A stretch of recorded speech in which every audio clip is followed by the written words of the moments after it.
ہم کریں گے ہر مظلوم کی حمایت۔ السلام علیکم ناظرین، میں ہوں حورین فاطمہ اور آپ دیکھ رہے ہیں حمایتی نیوز HD چینل۔ نظر ڈالتے ہیں آج کی اہم خبر پر۔ متحدہ قومی موومنٹ MQM پاکستان کے رہنما فاروق ستار نے کہا ہے کہ سیلز ٹیکس کی شرح کم کرنی چاہیے تھی۔ وفاقی حکومت کی جانب سے پیش کیے جانے والے بجٹ پر تنقید کرتے ہوئے انہوں نے کہا کہ بڑے وڈیروں اور سرمایہ داروں پر ٹیکس لگنا چاہیے تھا۔ ٹیکس پر مزید ٹیکس لگانا ترقی نہیں۔ MQM کے خواجہ اظہار الحسن نے بجٹ پر تنقید کرتے ہوئے کہا کہ یہ کسی بھی طرح عوام دوست بجٹ نہیں۔ حکومت اپنا خسارہ کم کر لے یا عوام پر ظلم کم کر لے، دونوں کام ایک ساتھ نہیں ہو سکتے۔ جماعت اسلامی کے رہنما لیاقت بلوچ نے بھی مذمت کرتے ہوئے کہا کہ بجٹ میں نوجوانوں، خواتین اور کاشتکاروں کو نظر انداز کیا گیا۔ انہوں نے کہا کہ تنخواہیں تو بڑھ گئیں مگر معاشی سرگرمی نہیں ہوگی تو اس اعلان پر عمل درآمد ناممکن ہوگا۔ وفاقی وزیر خزانہ محمد اورنگزیب نے کہا ہے کہ PI کو بیچنے کے لیے اگست کے پہلے ہفتے میں بولیاں وصول کر لیں گے۔ انہوں نے کہا کہ اسلام آباد ایئرپورٹ کی آؤٹ سورسنگ کے لیے بھی بولیاں 15 جولائی تک وصول ہو جائیں گی۔ وفاقی وزیر خزانہ کا کہنا تھا کہ کراچی اور لاہور ایئرپورٹ کی آؤٹ سورسنگ کچھ ماہ بعد ہوگی۔ انہوں نے بتایا کہ Roosevelt hotel, house building finance corporation اور فرسٹ ویمن بینک کو بھی بیچا جائے گا۔ وفاقی وزیر خزانہ محمد اورنگزیب نے بتایا کہ بجلی پیدا اور تقسیم کرنے والی 9 کمپنیاں بھی بیچ دی جائیں گی۔ بھارت سے شکست کے بعد قومی کرکٹ ٹیم میں بڑی سرجری پر تیار پاکستان کرکٹ بورڈ PCB کے چیئرمین محسن نقوی اپنے بیان سے تھوڑا پیچھے ہٹ گئے۔ چیئرمین PCB کا کہنا تھا کہ ابھی میچز باقی ہیں، ٹیم کو سپورٹ کی ضرورت ہے۔ چیئرمین PCB کا کہنا تھا کہ ٹورنامنٹ کے حتمی نتیجے کا انتظار کرنا چاہیے، سب لوگ دعا کر رہے ہیں کہ ٹیم آگے پہنچے۔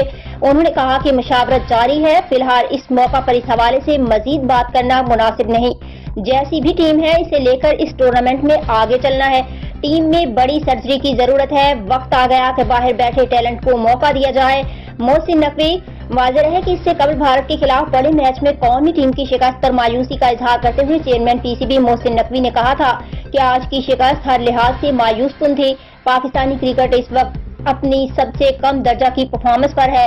انہوں نے کہا کہ لگتا تھا کہ کرکٹ ٹیم کا چھوٹی سرجری سے کام چل جائے گا، لیکن آج کی انتہائی خراب کارکردگی کے بعد یقین ہو گیا ہے کہ ٹیم میں بڑی سرجری کی ضرورت ہے۔ اسلام آباد وفاقی وزیر خزانہ نے اپنی بجٹ تقریر میں بتایا کہ آئندہ مالی سال کے لیے حکومت بے نظیر انکم سپورٹ پروگرام کے لیے مختص رقم کو 27% اضافے کے ساتھ 593 ارب روپے تک لے جائے گی۔ انہوں نے کہا کہ کفالت پروگرام کے تحت بے نظیر انکم سپورٹ پروگرام سے استفادہ کرنے والے افراد کی تعداد 93 لاکھ سے بڑھا کر 1 کروڑ کر دی جائے گی۔ ان خاندانوں کو مہنگائی کے اثرات سے محفوظ رکھنے کے لیے کیش ٹرانسفر میں بھی اضافہ کیا جائے گا۔ وزیر خزانہ کا کہنا تھا کہ تعلیمی وظائف سے مزید 10 لاکھ بچے استفادہ کریں گے، جبکہ 5 لاکھ نوزائیدہ بچوں کو پیدائش کے پہلے 1000 دنوں میں خوراک فراہم کی جائے گی۔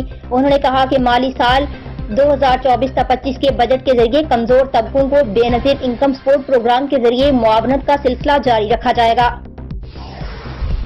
پاکستان کرکٹ ٹیم کے سابق ڈائریکٹر کرکٹ محمد حفیظ کا کہنا ہے کہ جاہ مزاج اعظم کے ساتھ بطور ڈائریکٹر کرکٹ ان کا تجربہ مایوس کن رہا۔ محمد حفیظ نے کہا کہ انہوں نے ماضی میں اعظم خان کی فٹنس کے حوالے سے بورڈ اور ان کے ذاتی ٹرینر کو کام کرنے پر آمادہ کیا، لیکن وہ اعظم خان میں کوئی بدلاؤ نہ لا سکے۔ ICC T20 ورلڈ کپ کے دوران گفتگو کرتے ہوئے محمد حفیظ نے کہا کہ پوری ٹیم 2 کلومیٹر کا فاصلہ 10 منٹ میں طے کرے تو یہی کام کرنے کے لیے اعظم خان 20 منٹ لیں گے۔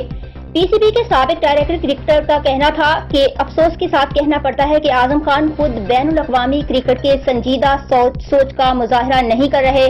محمد حفیظ کا کہنا تھا کہ ان کے خیال میں اعظم خان بین الاقوامی کرکٹ کے لیے تیار ہی نہیں ہے۔ اب تک کے لیے اتنا ہی۔ مزید خبروں اور اپڈیٹ سے باخبر رہنے کے لیے دیکھتے رہیں حمایتی نیوز HD چینل۔